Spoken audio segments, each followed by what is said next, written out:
It was weird that it could do a certain amount of things. It could do typo correction. How does that work really? So I decided to make my own search engine, and didn't matter if I could do it or not, but I'll try to make those elements. I managed to make one, and then I learned about compression, data structures, algorithms that would sort out the typo corrections and everything else. And then all of a sudden, AI search wasn't a mystery anymore. Now I can work with customers with AI search with confidence, because I can tell them why certain things aren't working well and how to improve them. And this is one of those experiments, right? So the challenge is that as a developer and architect, I keep going into the logs to figure out why doesn't things work? Why did something fail? And I keep looking at the amount of lines, and it's anywhere between 100,000 and 12 million lines. It's kind of hard to find. And first I was like, maybe I should make a way for the logs to tell me, or I could filter out in a better way, make a better user interface. But then AI agents were starting to become my main focus at work. I said, okay, let's make an AI agent that can sort this out for me before I need to even look at the logs. So the idea was to have an AI agent, or try to make one, and make it scan the entire log and fix everything.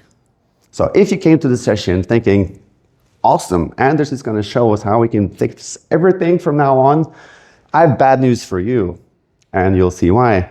And as I said, the point isn't making this, it's what we can learn on the way, and there's a lot of things to learn. I assure you, after this session, you might know a lot more about AI agents than once you stepped into the room. So why this example? So like I said, it's kind of hard to always be reactive to something. I like to make proactive solutions, and AI agents are more or less built to do things without us knowing. Maybe they can do it before I wake up and everything's sort of fixed. And in some cases, that's a great idea and it works. And I made a lot of agents that works when I'm sleeping, or don't work when I'm sleeping, like a person. So the conclusion is going to be very early. I'll give you the conclusion and then I'll explain. The conclusion, it's a very bad idea. I don't suggest you try out things. So I guess that was sort of a disclaimer. If I tell you something, I did this and that, please don't do it, and we're good, and I'm not in trouble. But we might learn something on the way, and that is the point here. So my initial architecture was to have the AI agent go through the entire system log to find script errors. So that was my first sort of, let's start with that, because the logs will show you the script failed. This is the table the script came from. Here's the sysid. Then we know where it came from, and it says sort of why it failed. And I wanted the AI agent to suggest a better script.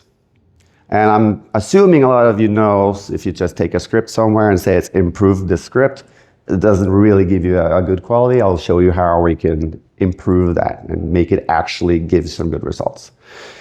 I wanted to be able to execute the fixed script, and there's absolutely no risk involved by having a script generated on the fly and executed on an instance. I'm joking, of course. And the last step, to automatically just change the bug script to the new one so I didn't have to work. And of course, no, we don't do that. We just report to the user, you should fix this script. So there are a lot of problems associated with using an AI agent to perform anything. I don't know, can you show of hands how many are actually using and working with building AI agents? All right, so a third maybe? Good. And of you, a show of hands who had never encountered any issues or limitations? Yeah, right. There are so many. So it was new to me when I started working with this just half a year ago or something. I started really working with it. And the documentation I was reading was a bit poor. It doesn't say why something didn't work. And I found that most of the times I reported to ServiceNow support, there's something wrong. They said, good, fine, we'll have to patch that later. So I notice that in some way we as developers are the quality assurance team for ServiceNow working for free. Is that something you felt before? Then at least that's how I feel every single day. I was hoping they would tell me there's something wrong, not me telling them. So the issues with AI agents in ServiceNow is that it is two things mainly. It's relying on language models. And if you know anything about language models, it is not made to fix your problems. It is made to predict a language, a continuation of a language. So you write something and it's predicting one word at a time. That is why sometimes you'll see ChatGPT or some other language model suddenly change his mind during the course of typing the answer. So, oh wait, no, by the way, it's saying something. Because it's predicting something and it's realizing that it made a mistake and it's correcting itself. So ServiceNow, like many others, are making guardrails to make it more secure, like having it reiterate internally that you don't see and figuring this out. But our problem is more on a technical place. Like we know the language model can do reasoning, as in good predictions based on data statistics. That's what it does. But we're using that in the same way we use language to explain to others how things work and not, and we make decisions based on that. So it's very similar. However, we can stand and talk all day while a language model has a token window. So it has a limitation of how much it can handle at a time. And the token window is not, so if you look at a language model's architecture, it's just math and pointers and lines and weights and balances and everything. That doesn't have a limitation, but compute power is a limiting factor. So the owners of these language models, they limit how much you can send to them and get back. So they don't have to pay too much for your one question about what color should I paint my walls with. Just too expensive, right? So if you look at this picture, for example, you can see that if you're using the Gemini model in your AI agents in ServiceNow, it boasts about being able to take 1 million tokens into the model. You can feed it a book and it will be able to work with it and give you some answer back. However, you are using tools to talk to ServiceNow. The language model will not do that. So the tool will read records, articles, whatever, and it will write to ServiceNow tables back. And that system has a limitation of around 4,096 tokens. That is not at all very useful. I found this out the hard way. And also, and this is of course while trying to build something insane. And if you're going to scan logs of hundreds of thousands of lines, but you can only have 4,000 tokens back, let's say, to simplify it, let's say a token is a word. It's not, but let's say a token is a word, and that's not enough to parse anything. You would have to loop through hundreds of thousands of lines, burn your entire credit score, and it takes forever. So the agent limitations stopped my stupid experiment to see if I could make AI agents fix everything. So I already told you it was a bad idea, but could we make something just for fun? Of course. So we had to go around these limitations, and we'll get to how that worked. And by doing that, I can tell you about them so you know for later. So there's too much data, right? So the logs are too long, too much data, you can't really do anything. If you try to do a listing of the logs just in the list view and say you want to see everything, or do a glide record call for all of them, you might wait a very long time until you can see the results. And of course, it is very risky. So working with the logs is not really always indicative of what the problem is. So if the script says something is undefined, what is the issue? So I tried to send that error message into an AI agent early version saying, fix this. They said, yeah, no problem. Just if it's undefined, just move on. Don't worry. The error message will go away. Sure, less errors. Just you don't see the mistake anymore, but it's still there. So that's not working. So next thing in my head, that's the good thing. Let's learn how to teach the model to fix the context, to understand the context of a script and fix that instead, not just fix the script. Too easy, too simple. So I scrapped the architecture and tried to figure out how can I modify this to actually work. And so the second try was, okay, we need to pre-process the system log. And even outside ServiceNow, they will say the same thing. So, okay, if you have to deal with large amounts of data, you have to pre-process because the window of tokens will limit you. It's much better to pre-process. Okay, let's try to do that. And let's just do the 5 most frequent script errors instead. And you can do that by some fancy script tricks, and it'll give you, okay, these are the 5 ones that are repeatedly going out. So if this was for a customer, I would say, I made a system that removes your 5 most frequent scripts, which, of course, I would never say. And I would, if I could do those 2 things, then I could suggest a better script and execute it and to test it out and report to the user. Problem is, these 3 points aren't really working out for different reasons, right? Suggesting a better script based on what?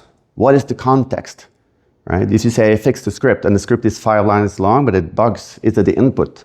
Is it the variable? Is it a typo? Or you put a name of a column, but it didn't have the U underscore because you had it in global and it's an old script. Is it because it has a dependency? You don't know, right? So it's hard. Then executing the script is too high of a risk. Even for me to try this out in my developer instance would probably break it. And the reason is, my AI agent didn't know the difference between script errors I made or the ones that ServiceNow generated, which was probably most of them in the first place. My AI agent would try to fix it, which, yeah, I don't do it manually either. So there was nothing to report to the user either. So what do? Let's do a new third step. Let's suggest a better script based on data. What is the data? Well, let's make a table. I made it a custom table saying this error I suggested this script and it was not a good fix. Or this one had this fix and that was a great fix. But how does it know if it's a good one or a bad one? Well, human in the loop, right? So I thought, okay, the data we can have is, instead of just executing something and hoping for the best, let's create defect records for someone to have 5 things to verify. Checking the scripts and saying, that's a good one, that's bad. Or correcting and said, this is good. And then put it into the custom table that has a continuously growing and self-repairing data quality pool. I thought, if this works, then the agent will just check the defect records, check that table, then try to fix the scripts. If it sees something that sort of looks like it, it would try to do something and it might work. I didn't know at the time. But how could that be safe to execute something? I wanted it to execute something and verify that the error wasn't still there. So I figured, let's do developer sandboxes. If you don't know what that is, you can have set up like a small version of your instance. You can say, I need like a copy, a sandbox with only my instance, for example. And you can, with an API, pass stuff back and forth. So I thought, okay, let's just push the scripts there and just actually execute them and see what happens. And there will be new logs. I can grab them and take them back and say, well, this is what worked and not. So I had and the idea was great, right? But we didn't have any sandboxes. So I couldn't try it out. It's a money thing, right? If you're working on PDIs, you'll see this. You'll have lots of zeros. And if there are ways, if I could talk to someone, maybe I would have it. Didn't work. Moving on. Let's try to do this instead. So the last 2. The first three, I'll try that still. The fourth one, let's do a safe version, what I work around. What is a safe version? You basically take the scripts into my custom table. That's where I want to run it from. But I'm scanning through them and basically removing updates, inserts, deletes, triggering events, triggering flows, whatever it is, out of the script scope and see what happens. That worked actually quite good. And in my experiments, surprisingly well. It was able to take the script, fix it based on data history, and very often made a good result of it. And it took some prompting. So instead of just saying fix the script, which we all know is not good enough, say a bunch of lines how you needed to fix the script, which is stuff like check the table, which fields are there. If maybe there's a typo, look for other similar fields, stuff like that. Be more direct. I'm thinking, I'm going to treat my agent like a baby who's going to learn IT, and I'm going to talk to it like a baby so it understands. Meaning I have to say a lot of things, but just enough in generic way so it can learn eventually later. And then I wanted to report to the user. So the final solution, which I had, was the agent triggers, and in my test agent, and I just wrote scan the logs, see what happens. And it's going to check the logs and bundle it with some fancy scripting. And for each of those 5, gather the information and storing it in the check table and look up the memory table and defects. This is the easy part. So in phase 2, we can use that historical data the next time it runs to use that as the initial knowledge. So these are the types of scripts that we know worked. This was the old one. This is the new one. That's a good fix.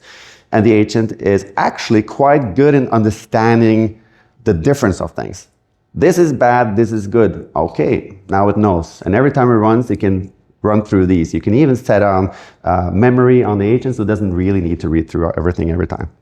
So like technical stuff. But dig deep. So dig deep means look at the table. Which table returned the error? Go into that table. Look at all the fields. Look at the data which is commonly placed in this. Like if it's an incident, there's short description, you have category, priority, and so on. Maybe the script has U_priority, and it'll say, it's a typo. I'll just fix that and try again. So some obvious things, right? But you can also dig deeper and look at surrounding processes that uses it. But sometimes the data comes from externally, and the data is the problem. And storing that historical data will make the agent smarter. So far, it worked well. And then I want to create a detailed report and create a defect, because that was the human in the loop. I understood, if you remember my initial architecture, bad idea. If you don't have a human in the loop, it might just ruin the entire instance. And yes, I did ruin my entire instance in the first iteration. I forgot to mention, you just make a new one, it's fine. But you learn something, you don't do it again. And after creating the defect, the agent is done, right? So the final solution, I made it like I explained to you without getting too technical. And it worked well. I'm not sure can you see? Yeah, you can sort of see it, but it's just one of the examples. So it would be prompted in this way. It will do like a triage. It would trigger a lot of the tools. It would do everything I told you. Right, so the final solution was just run manually. It was never meant for production in the first place. So you just go to the test part and say scan it, and it started working. So it's kind of dirty and expensive, right? So the amount of tools you end up with eventually is making this what is called a big AI agent. A large agent, is it? A large or big? Yeah. So basically, if you know the license, the current license model, that might change, I'm not sure. The pricing of running an AI agent is based on tool count. How many tools are in your agent? So if the tool count is 5 or less, it's a small one, or it's less than 5, then it's 5 to 10, it's a medium one. You have to pay twice as much for running it, and above that is even more. So this one would be considered a big one. But I sort of gave myself the reasoning that, well, you only need to run this once a day probably, or once a week, or on demand. So we should be able to do this. But it would never have a trigger to do this automatically based on a record change. It might burn your credits. So yeah, it sort of works. Eventually, you found the root cause. It found out with a great amount of certainty, this is because of a typo. This is because you don't have the data. there's no data coming in. You check the source, found out it wasn't passing anything. You're calling a script included, that's actually deleted. That's why it doesn't work. But I can't repair it. So it's giving me a good reason, right? I can't repair something that's gone. Maybe we could find it in deleted records, but I'm always getting ahead of myself. I had to stop myself. Maybe it's old habits of being just a programmer forcing me to sort of make more and more and more. We'll never stop. You never get happy enough, right? So, and the technical analysis is trying to explain in clear language, I think this is the reason, and this is what happened. The platform fix, I ran it, it worked, or I ran it and something else came up. We should do a reiteration, but I logged it, you can go and check. The defects would appear with a technical staff or assignment group technically, and they would go in and say, yeah, this is a good one. You know, I created a UI action, a button saying good fix. I will close it, but it would report to the data set I had that it was a good one. Next time I run it, it didn't even need to check. It knew this is a good fix. I'll do the same again. I'll just report. They can go and check that it was okay. So yeah, it fixes things, right? So the problem is, so in this example, you can see that it tried to come with a proposed code. So it had already tried this out in the simulation.